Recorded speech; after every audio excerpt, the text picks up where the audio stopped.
Amables televidentes, arrancó el Telematutino 11. Gracias por acompañarnos por Telesistema Canal 11 en los Estados Unidos, TV Quisqueya, Canal Optimum 1096, nuestro canal de YouTube Telematutino 11 RN y en mis redes Ramón N14 por Twitter y Ramón Núñez Ramírez en Instagram y Facebook. Buenos días, gracias por acompañarnos. Buenos días, Jacqueline Morel. Hola Ramón, buenos días República Dominicana, ya es jueves, señores, jueves 11 de febrero y aquí estamos en Telematutino 11, tenemos las pilas puestas para hablarles a todos ustedes de los temas importantes del país y en el mundo de una manera breve, sintetizada. Hoy también tenemos la participación de Yanis Santaella y sus segmentos Cerca de Ti y hoy vamos a contar con la participación además de la licenciada Farideh Raful, quien es senadora al Congreso por el Distrito Nacional y es la vocera de los senadores del Partido Revolucionario Moderno en la Cámara Alta. Así es que este es el contenido del programa y la invitación, como siempre, está hecha para que estén con nosotros en esta hora. Como vemos, ustedes ven, hemos preparado un paquete informativo de mucho interés y agradecemos que nos acompañen a lo largo de estos 55 minutos. Donald Guerrero ya ha sido interrogado 3 veces, él es ministro de Hacienda. Va a ser interrogado de nuevo el próximo martes. Y también fue interrogado Simón Lizardo, ex administrador del Banco Estatal y también fue ministro de Hacienda. También de manera marginal, pero con otro caso, fue interrogado el ex esposo de Kimberly, la que era ministra de la Juventud. Hay un periódico que titula, el Listín Diario, La justicia roza el círculo íntimo de Danilo. En buen lenguaje de pueblo, le pican cerca. Hasta ahora hay presos directores, el de la OISOE, él es ministro de Salud Pública, Fel Hidalgo, Fomper con Fernando Rosa, prisión domiciliaria para Magali Medina, su directora de Fomper, el director de operaciones de OISOE, el ingeniero Aquiles Christopher, y han desfilado una cantidad de exfuncionarios con el tema, parece, de la declaración patrimonial. Este es el caso de interrogatorio donde se han ocurrido más, se han producido más sesiones o más encuentros y que involucra a 2 altas figuras, como es el ministro de Hacienda y el administrador del Banco Estatal, o el ex administrador. Ramón, y también un ingrediente nuevo en este caso es que personalmente están siendo asumidos los interrogatorios por la magistrada Miriam Germán, Jenny Berenice Reynoso y Wilson Camacho. Las 3 figuras en este momento de mayor relevancia en este tema frente a la corrupción y del Ministerio Público. En el caso de Donald Guerrero, se le acusa de supuestos actos de corrupción que incluyen asociación de malhechores y estafa al Estado. Ha sido interrogado, como tú dices, varias veces y volverá a ser citado de nuevo. El interrogatorio de ayer duró aproximadamente 3 horas, con esos 3 matatanes, ya tú sabes. Entonces, también está el tema de irregularidades, supuestamente, Jacqueline, en su declaración jurada de patrimonio. Donald tiene una sangre fría. Yo he tratado a Donald, estábamos juntos en la Junta Monetaria, y el tigre tiene una sangre fría que ni se ríe, pero no cabe duda que es una situación complicada. Mira, esos son unos bultos de documentos que él llevó parece que para presentárselos a los 3 el top del Ministerio Público. Es decir, no son fiscales cualquiera, sino son doña Miriam, Jenny y Wilson Camacho. Bueno, yo de verdad que voy a darle un poco más de seguimiento a este caso, Ramón, porque no sé cuáles son las actividades privadas, las compañías, el ejercicio profesional privado del señor Donald Guerrero, que le permitió acumular una riqueza tan grande y que aún estando en el gobierno, bueno, si tenía los antecedentes de que tenía una gran cantidad de recursos antes de entrar al gobierno en el 2016, pues también siguió generando durante el periodo del gobierno de Danilo Medina, en caso de que, mientras él era funcionario, porque esas empresas estaban abiertas. En las declaraciones que se conocen en la prensa, que él llevó documentos, habían propiedades muy cuantiosas, solares que costaban más de $1 millón, así como propiedades. Es decir, estamos hablando de un patrimonio importante que creció en el gobierno, pero que lo tenía antes de ir al gobierno. Habrá que ver durante todos estos interrogatorios que todas esas cosas, todas esas dudas que pudiera tenerse y que el Ministerio Público le dé méritos para que se hagan esas indagatorias y algunas declaraciones de que hubo manejos irregulares, pues eso ya lo sabremos con el tiempo. Le vamos a dar seguimiento porque durante su gestión como ministro de Hacienda, el señor Guerrero parecía tener una conducta intachable y vamos a esperar que la justicia demuestre si está equivocada o demuestre que sí era cierto lo que él mostraba ser. Mira, él no llegó pobre al gobierno. Don Guerrero representa 2 marcas de vehículos en Puerto Rico y además es dueño de un puesto de bolsa en sociedad con un importante comerciante dominicano, propietario de supermercado, nada más me falta dar la cédula. Pero ahí en el meollo del problema solo, o uno de los cuestiones en ese interrogatorio son los 21,000 millones pagados de manera irregular, pasándole por encima a la ley de compras, a la ley de tesorería, contraloría, contabilidad gubernamental, y por eso que involucran al ex administrador del Banco Estatal, porque de ahí fue que salió el dinero para pagar de manera acelerada 21,000 millones, que se sabía que ese dinero no lo iba a pagar este gobierno. Este gobierno no iba a pagar ese dinero. Ramón, sí. Y ese manejo irregular, Ramón, falta saber qué dicen los abogados de que si fue manejado irregularmente, si ellos no se lo cogieron, no fue para ellos, pero fue manejado irregularmente y que se demuestre que es así. ¿Cuáles serían las acusaciones y la implicación en la justicia en términos penales de esas acciones? Por ejemplo, la ley de compra tiene sanciones penales. 2, 3 años, dependiendo del tipo. Toda violación de ley tiene una sanción. Aunque el dinero no fue para ti, solo por ese caso, porque uno no sabe qué hay más en el expediente. Ahora, la parte que yo sé, lo de los 21,000 millones, que es el mismo caso. Gonzalo Castillo los jalarán tarde o temprano.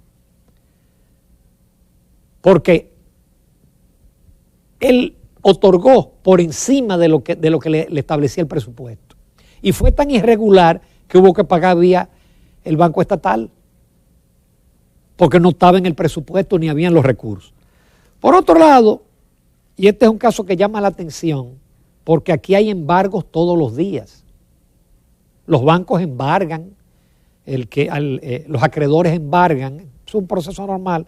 Pero ayer embargaron la vivienda y los muebles de Alexander Montilla, hermano de la ex primera dama. Y yo lo saco a colación porque lo que llama la atención era el poder que tenía esta gente. Esa es una deuda de 177 millones desde el año 16 por un suministro de bienes que a su vez él los revendía a empresas del Estado. Y es ahora en el 20 cuando esos acreedores logran la fuerza pública para incautar el inmueble, porque en el poder era imposible. Ese dinero lo iba a perder el que suministró, porque ningún fiscal iba a dar la orden para que se hiciera lo que se hizo ayer en la vivienda de Alexander Montilla, hermano de la ex primera dama Candy Montilla. Ramón, el hecho de que a mí me llama la atención de que si esa deuda data del 2016 a esa compañía por unos 170 millones de pesos, estamos en el 2021 y se hace el embargo de una vivienda, pero esa vivienda de ninguna forma, eso será un pellizquito que le dará con la vivienda, con lo que cuesta, que yo no sé cuánto cuesta ese apartamento, pero todavía le falta mucho por pagarle de los 170 millones de pesos. Habrá que ver cómo será todo eso, Ramón, y qué explicación tiene el señor Alexander Montilla, porque después de haber hecho negocios de miles de millones de pesos, ¿cómo es posible que una deuda de 170 millones de alguien que él se lo debe no la había honrado? A mí me encantaría ver, como a él le gusta dar muchas explicaciones y demás, oír esa explicación de qué fue lo que pasó y por qué él no le pagó. ¿Fue mala paga o qué es? ¿Qué fue lo que pasó? Hay gente así que son tímidos al pagar. No. Por otro lado... Sí, yo conozco algunos, sí. La Cámara de Diputados aprobó de emergencia la extensión de 45 días hasta el 2 de marzo del estado de emergencia. Y hay cosas interesantes en esa sesión de ayer. Por ejemplo, Castro Silverio del Partido Reformista, él se paró y dijo que los diputados debían de ser los primeros en ser vacunados. Escuchen eso. Se supone que los primeros en ser vacunados... Qué chistoso, son los que están en la primera línea del combate, que son los médicos, las enfermeras y los camilleros y los que manejan ambulancias y tal. Esos son los primeros, no los diputados, por favor. O ahora vamos a empezar a pelear de que a quién le toca primero. Que lleguen las vacunas. Bueno. Y después entonces vamos a averiguar y que el gobierno establezca. Yo pienso que ya el gobierno debe de hablar porque son muchas las voces que le piden. Ayer se lo pedía José Horacio Rodríguez, se lo pedía también el vocero de los diputados de la Fuerza del Pueblo. Leonel Fernández. Leonel Fernández también. Así que diga, mire, esta es la prioridad y este es el cronograma tentativo. Aunque no se sabe ni cuándo ni en qué cantidad van a llegar las vacunas. La propia OPS dijo que será muy poco en el primer semestre. A nosotros tocan 540,000 unidades. Poco, ya usted sabe lo que va a ser en el primer semestre. Mira, Ramón, muchas cosas. José Horacio Rodríguez dijo que el diputado de Alianza País dijo que el conocimiento de esta solicitud de un nuevo periodo de estado de emergencia no estaba en la agenda y que se sorprendió al hemiciclo con la inclusión de la misma, que fue aprobada, dicho sea de paso, en primera lectura. Eso por un lado. Y él aprovechó ese escenario para decir que hace falta que se conozca cuáles son los planes del gobierno, cuál es el cronograma que tiene, cuál es el plan de vacunación. Y mira, el doctor Leonel Fernández también por su lado dijo que es una mala noticia para el país el hecho de que no tengamos fecha, ni tengamos protocolo, ni tengamos un plan definido de vacunación, porque indiscutiblemente que eso va a repercutir en el retraso de la recuperación económica del país. Ahora bien, si nosotros vemos las declaraciones que vienen del COVAX, de ese organismo que tiene que ver con la Organización Mundial de la Salud y que tiene que ver también con la distribución de las vacunas. Recuerda, Ramón, que hace unos días el COVAX ofreció declaraciones y de todos los países de América Latina que solicitaron, ¿verdad?, su dosis de vacuna, ellos privilegiaron en la cantidad de distribución a los países que tenían un protocolo definido, que garantizaban la refrigeración adecuada de las vacunas y que ya tuvieran un plan.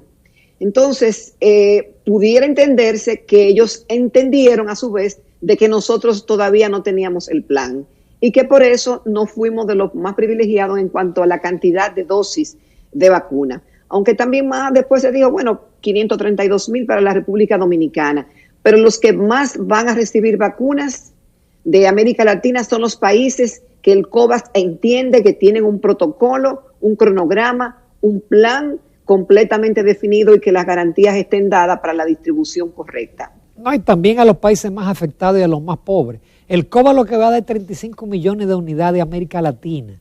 América Latina tiene 620 y pico millones de habitantes. Es el 2%. Eso es un granito de arena en el mar, lo que va a significar el COVAX. Por otro lado, qué bueno, el director de Migración se reunió con el comandante del Ejército, el mayor general Julio Froilán Pérez, y no con el ministro, sino con el viceministro de Interior y Policía, para tratar el tema de la frontera. Para mí me gustaría, Jacqueline, amable excelente, un mensaje contundente del presidente Luis Abinader. El presidente que está multiplicando en todos los escenarios y abordando todas las cosas. Yo quisiera ver en él un mensaje contundente de la frontera. Él, el presidente reuniéndose con el jefe del ejército, con el jefe de CEFRON, con el director de migración y dando instrucciones precisas y contundentes, porque en este momento, más que nunca, hay que preservar la frontera. Siempre hay que preservarla, pero en este momento más que nunca, con la situación grave que está ocurriendo en Haití. Mira, Ramón, dicen que en Haití continúan las protestas y la oposición dice que va a seguir continuando para que Jovenel Moïse convoque nuevas elecciones lo más pronto posible. En el día de ayer el ambiente en Dajabón era tranquilo, supuestamente, como dice la prensa, y ellos están esperando de que, aunque esté en calma, se produzcan nuevas manifestaciones. Pero mira, más que un mensaje contundente del presidente Luis Abinader, a mí me gustaría actuaciones contundentes, porque tú quieres ver un mensaje más contundente que el que hizo el expresidente Danilo Medina frente a la ONU con relación a Haití. El tema no es lo que tú digas, el tema es lo que se haga realmente. Y ha sido sistemático que los presidentes dominicanos han dicho en diferentes periodos que sí, que la soberanía, que el territorio, que la frontera, pero el tema es que siguen entrando haitianos. Y más que una declaración, queremos acción. Sí, pero ya más que un mensaje contundente. ¿Cuántas veces se han anunciado el reforzamiento militar en la frontera? Y eso no detiene. Cuando yo te digo un mensaje contundente del presidente, implica órdenes contundentes y acciones contundentes en la frontera. Porque en el pasado gobierno se habló muchísimo de drones, de tecnología, y todo se quedó en el aire. Mira, finalmente, porque tenemos todavía a Yanis Santaella y la entrevista interesante que no podemos perdernos con Farideh Raful, la rectora de la UAS pide aunar esfuerzos para que no se pierda el semestre. Tengo información, y eso es positivo, que afortunadamente, como la docencia es virtual, en otras ocasiones los profesores cogían el campus y los estudiantes de que se sumaban y apoyaban y se impedía la docencia.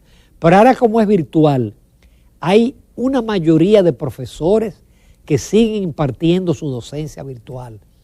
Es un grupito de irracionales, porque no hay palabra para definir, que en un momento como este usted aspira a un aumento de 40%. Señores, el que haya conservado el empleo o haya mantenido el ingreso debe arrodillarse y darle gracias a Dios. Porque en este momento es conservar. Es más, el riesgo que corren muchos profesores es que con la deserción universitaria que hay, ellos tengan menos secciones de clase. Pero oye, hablar de aumento ahora, yo no encuentro calificativo, salvo que son unos irracionales, unos locos, unos aventureros. Son muy irracionales, Ramón, pero tú sabes, como dice la señora rectora, la doctora Emma Polanco, ¿a quién más afecta esta decisión de los profesores, de los pocos o de los que se sumen a esta protesta y estas demandas? Los pobres estudiantes que quieren hacerse profesionales para tener mejores oportunidades de vida. Y con estas actuaciones de profesores y empleados que solamente piensan en sí mismos, en un momento que a nadie le cabe por su juicio, que nadie le pasa por la cabeza solicitar un aumento salarial, ellos pretenden nada más y nada menos que un 40%, por poco y piden un 100%. Y esto obviamente que ha contado con el repudio de toda la sociedad, no solamente de los estudiantes, de las autoridades racionales de la UAS, sino también de toda la comunidad educativa y de todo ciudadano preocupado porque esos estudiantes reciban la enseñanza como debe ser. Afortunadamente en el día de ayer se conectaron, gracias a Dios, el 83% de los profesores que tenían que hacerlo. ¡Qué bueno!